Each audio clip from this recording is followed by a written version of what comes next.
আমার যমজ দুই মেয়ে যখন তারা 7 বছর বয়স, আমি তাদের সঙ্গে ঘুমাতে যাবার আগে প্রতি রাতেই মোটামুটি গল্প করতাম। একদিন আমার গল্প করতে ইচ্ছা করলো না, বরং আমার ইচ্ছা করলো ওদেরকে একটা কঠিন প্রশ্ন করব।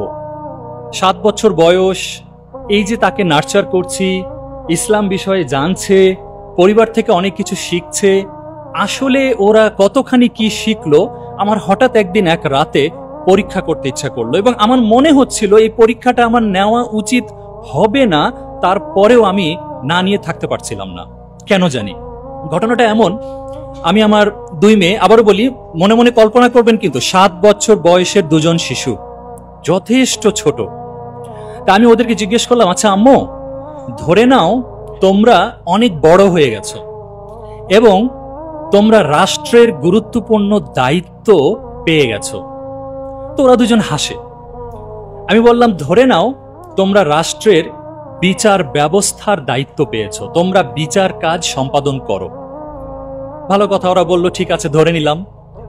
তারপরে বললাম, একটা খবর বের হলো যে রাষ্ট্র থেকে, রাষ্ট্রের কোষাগার থেকে রাষ্ট্রের প্রচুর হাজার হাজার কোটি কোটি টাকা চুরি হয়েছে, লুটপাট হয়েছে, এবং এটা নিয়ে তো অনেক খোঁজ খবর চলছে। একটা পর্যায়ে চোর ধরা পড়ল এবং প্রমাণ হয়ে গেল সেই ব্যক্তিটাই চোর। তো ওরা হাসছে, ওদের কাছে খুব ইন্টারেস্টিং লাগছে ঘটনাটা। তা আমি বললাম, আম্মু, প্রমাণ হয়ে গেল যেই চোর ধরা পড়েছে সেই চোর আমি, তোমার আব্বু। তো ওরা তখন হেসে দিল, বলে আব্বু তুমি তো চুরি করবা না। আমি বললাম, হ্যাঁ আমি চুরি করব না, কিন্তু ধরে নাও এমনটাই হলো, তোমরা বড় হয়ে গেছো, রাষ্ট্রের বিচারের দায়িত্ব পেয়েছো এবং রাষ্ট্রের কোষাগার থেকে অনেক টাকা চুরি হয়েছে, এতে অনেক মানুষের অনেক ক্ষতি হয়েছে এবং আমি তোমার আব্বু সেই চোর। এখন তোমরা কি করবা? বিশ্বাস করেন, ওদের চোখ ভিজে গেল। আমি দেখলাম দুজনার চোখ ভিজে গেল। 3 থেকে 5 সেকেন্ডের মধ্যে জবাব দিল, আব্বু তোমার হাত কেটে দেব। আমার গায়ের লোম খাড়া হয়ে গিয়েছিল। আমি ভেবেছিলাম ওরা অন্য কিছু বলবে। 3 থেকে 5 সেকেন্ডের মধ্যে ওদের চোখ দিয়ে পানি পড়ছে আর বলছে, আব্বু তোমার হাত কেটে দেব।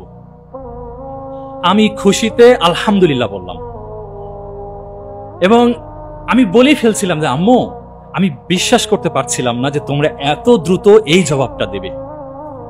একটু পরে একটা টুইস্ট ঘটলো এবং এখানে শিশু সুলভ একটা আচরণ প্রকাশ পেল। এবং এভাবে আমিও কোনোদিন চিন্তা করি নাই। আমরাও কিশোর বয়স থেকে শুনেছি চোরের হাত কাটা, চোরের হাত কাটা, এটা শুনে এসেছি, কিন্তু কোনোদিন এটা নিয়ে আরো এক স্টেজ যে চিন্তা করা যায় কোনোদিন করি নাই। আসলে এটারও কারণ হলো আমাদের গার্ডিয়ানরা আমাদেরকে না চিন্তাশীল করে গড়ে তোলে নাই। এই পয়েন্টটা আমার থাকবে আজকের আলোচনায়, যে শিশুদেরকে চিন্তাশীল করে গড়ে তুলতে হবে। তা আমাকে বলছে, আব্বু চোরের হাত কাটার পরে কি তার চিকিৎসা দেওয়া যায়? খুবই ইন্টারেস্টিং। এবং আমিও নতুন করে চিন্তা করলাম, তাই তো আমরাও ছোটবেলা থেকে শুনে এসেছি চোরের হাত কাটতে হবে, কিন্তু তারপরে কি করতে হবে? হাতটা কি ডাস্টবিনে ফেলে দিতে হবে? হাতটা কি তারপরে অন্য কিছু করতে হবে, নাকি কি করতে হবে সেই চোরকে? বলছে চোরের হাত কাটার পর কি তার চিকিৎসা করা যায়? তা আমি বললাম, আম্মু ইসলামিক বিধান কি, এটা নিয়ে আমি চিন্তাই করি নাই, কিন্তু আমার যতটুকু জ্ঞান আছে, হ্যাঁ মনে হচ্ছে তার শাস্তিটা দেওয়ার পর এবার একজন নাগরিক হিসেবে তার চিকিৎসা দেওয়া যেতে পারে। আমি তখন এভাবে বলেছিলাম। তখন আমার মেয়েরা বলল, আব্বু আমরা কিভাবে তাহলে তোমার হাত কাটবো বলে দিই। কিভাবে? বলে আমরা একজন তোমার হাতটা ধরে থাকবো আর একজন তোমার হাতটা কাটবো। বলে কেন? বলে যেন তোমার হাতটা মাটিতে পড়ে না যায়। বলে কেন?